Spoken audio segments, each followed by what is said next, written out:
But that shit right there, I don't give a fuck if I ever work Caroline's. I already accomplished my dream with Caroline's to headline it. And then it did one step better. I sold it out. I just wanted to always see my face on Broadway on the motherfucking marquee. You know what it was like walking by, seeing fucking Chris Rock's picture, seeing motherfucking Donnell Rawlins, fucking Jerry Seinfeld, fucking Jeffrey Ross, Dave Attell, you know, like you're seeing all Patrice O'Neal, like, dude, I always used to think, like, damn, dude, Gilbert Gottfried, like, would I ever fucking, it would be so awesome if I could walk by this shit one day with a girl and my picture's up there, or it would just be awesome if I could just walk by on my fucking own. Dude, I remember one day I was walking by the bitch, because, you know, I do a lot of auditions in that area, and my management's office is in that area. And I'm walking by, and there was like some tourists that was looking at it, like, oh my God, that's him. And they took pictures with me. That shit felt awesome. You know what I mean? Like, you know, so I'm not going to shit all the way on Caroline's, because you guys, I've had a lot of great times there. But believe you me, I'm not pressured to ever touch that stage again, especially with that ignorant bitch there. And that's a fact, Jack. Hashtag, that's right, I said it. I just can't, man. It's too much love, man. I remember, you know, comedy just, you know, really put me in dope-ass situations, man. You know what I'm saying, dog? Like, on some real shit. Like, how many of y'all could honestly say that you got to arm wrestle The Rock? Yes, that's right, Dwayne Johnson, The Rock. I did. He nearly ripped my fucking arm out the socket, but I did. I gave it a fighting chance. It wasn't much of a fighting chance. And let me just tell you how it all started. You know, Sway likes to always throw me in harm's way. Whenever I was up at Hot 97, whenever we had guests that, you know, that could be dangerous or whatever, I was always well, you know, Jimmy Marr, like one time Zab Judah was up there. This was Zab Judah broke his arm. He had that Thundercat, like casket on his arm. Like, and Sway was like, can you still fight with it? Can you just throw punches?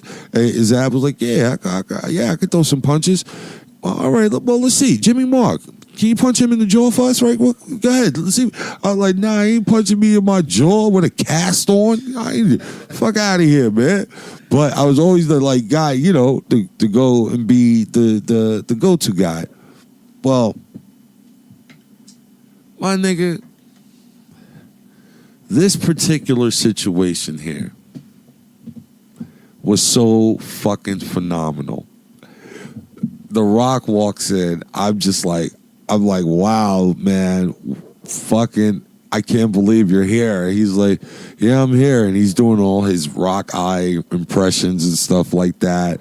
And then he just, you know, we got into the interview and we're talking, and he was just so fun. And when we're off air, he's engaging everybody, talking with everybody, like not bullshit too.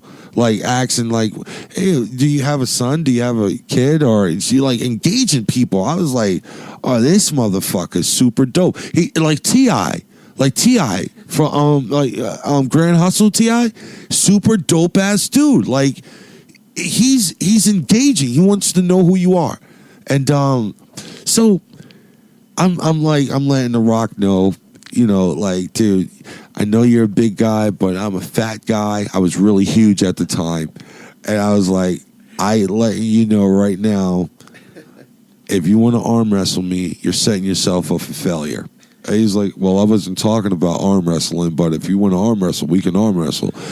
I just told you you're setting yourself up for failure. What you don't understand is that I've seen the movie Over the Top at least 875 times.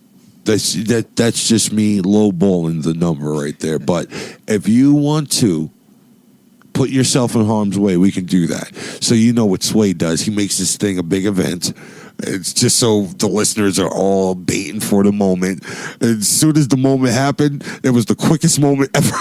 My arm it went in a direction I didn't even know it could go. And then I just went back and you knew something awkward was happening with your arm inside the muscle. You know what I'm saying? But it didn't hit me until like 2 days later. You know what I mean? Like, yo, something weird. But then after I arm wrestled him, I ended up arm wrestling John Cena. And well, I didn't really arm wrestle John Cena because I had my boy in the studio he was up at Hot 97 that morning with us. My boy Bumpy Knuckles, aka Freddie Fox. He ended up linking with John Cena with the arm wrestling through me because I tag teamed him in on John Cena. I had to let John Cena know, The Rock was here. He tried the same thing with me, but, I was sympathetic because, I know what The Rock is out here trying to do for the kids and stuff like that, and I got a lot of love for him.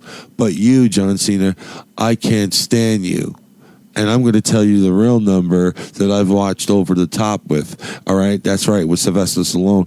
I've watched Over the Top over 1,050 times. And that's just me lowballing the number. And, dude, he wasted no time.